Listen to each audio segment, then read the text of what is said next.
Selanjutnya bisa dilihat bagi yang baca bawa kitab halaman 77. Hakikat Wahabi.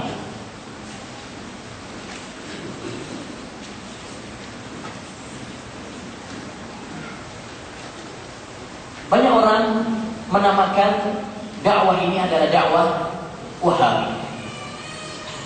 Padahal kalau kita mau kritis, kalau kita mau adil dalam masalah ini, maka gelar Wahabi yang dialamatkan kepada dakwah ini adalah gelar yang keliru. Ditinjau dari 3 sisi.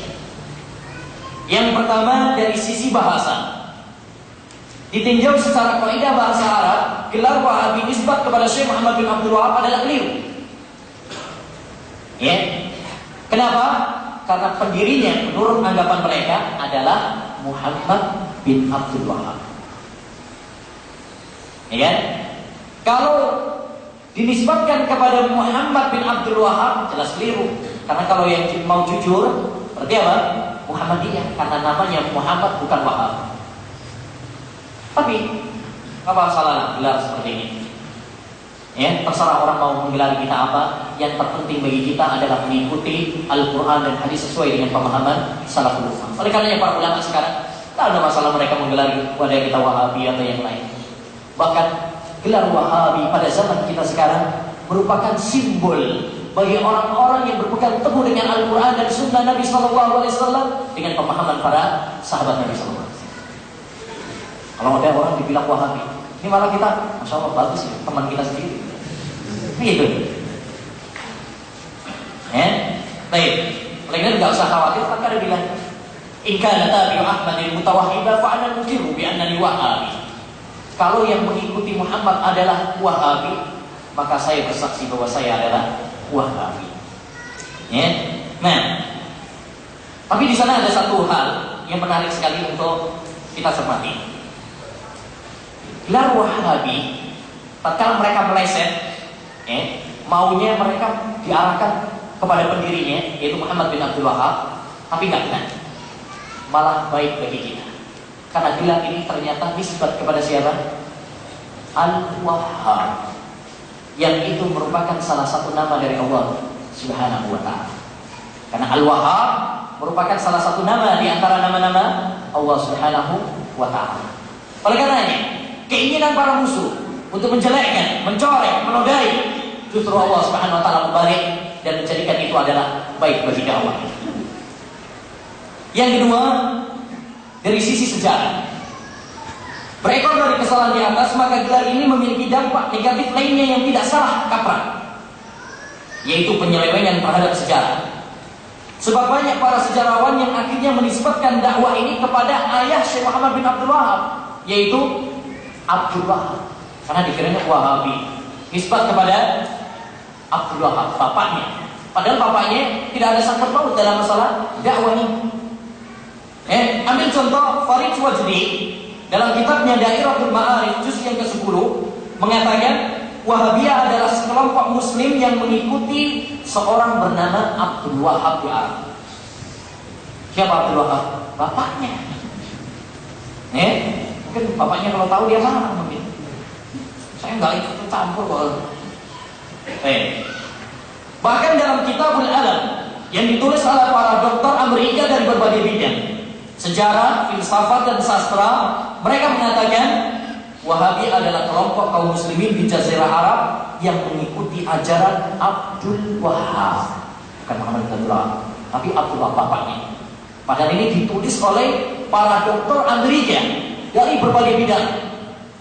Keliru. Kenapa keliru? Karena kesalahan tadi, gelar tadi, Wahabi. Mereka mengira Wahabi berarti nisbat kepada orang namanya Abdul Wahab. Baik. Yang ketiga,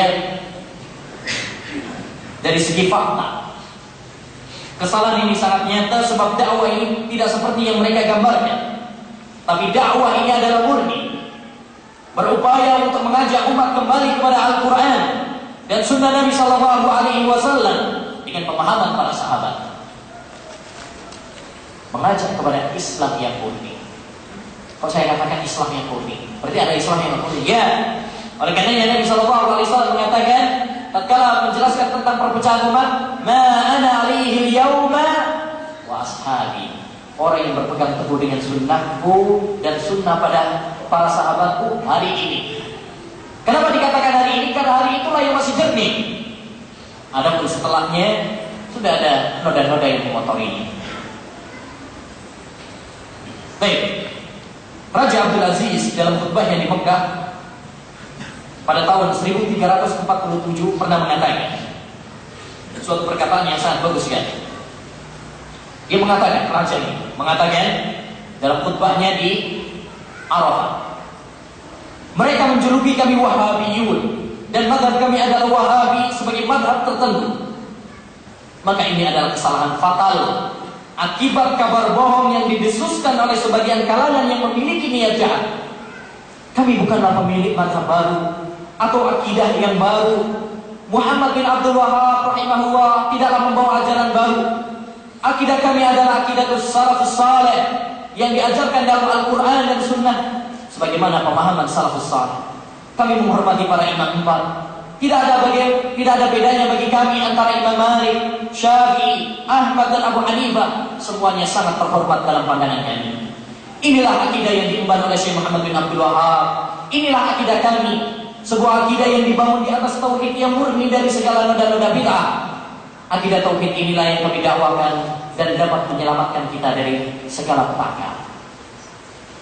Ini dari segi fakta pun berbeda, karena Wahabi dianggap oleh orang sebagai apa? Aliran baru, kelompok baru. Padahal ternyata tidak.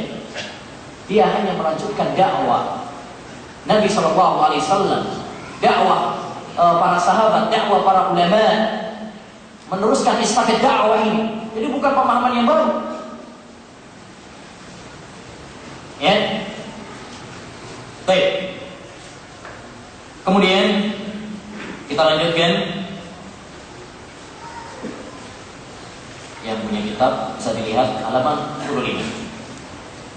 Yaitu akidah Syekh Muhammad bin Abdul Wahab rahimahullah ta'ala. Bila kita mempelajari buku-buku Syekh Muhammad bin Abdul Wahab atau surat-surat beliau, maka kita akan mendapati bahwa Syekh Muhammad bin Abdul Wahab tidaklah membawa ajaran baru, tidaklah membawa akidah baru, tidaklah membuat aliran dan kelompok baru, tidak.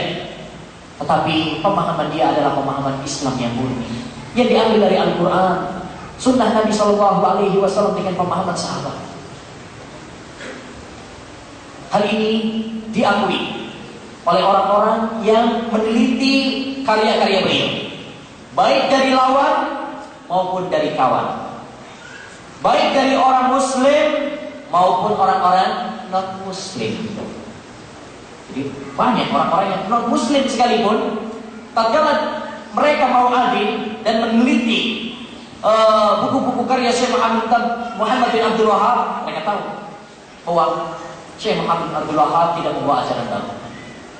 Ya, seorang tokoh orientalis pernah mengatakan, sewajibnya bagi orang yang ingin menghakimi tragedi-tragedi Islam untuk menilai bahwa Wahabi adalah pembela agama Islam seperti yang dibawa oleh Nabi dan para sahabat.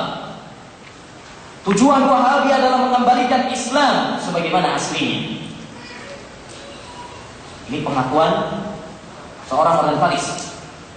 Dan dalam kitab Dairatul Ma'arif dalam bahasa Inggris, ketika membicarakan tentang Wahabi, dia mengatakan Wahabi adalah nama sebuah gerakan dakwah yang berupaya penjernihan dalam Islam. Wahabiyun, mereka mengikuti ajaran-ajaran Rasul saja dan meninggalkan selainnya. Musuh-musuh Wahabi, mereka lah sesungguhnya musuh Islam yang sebenarnya.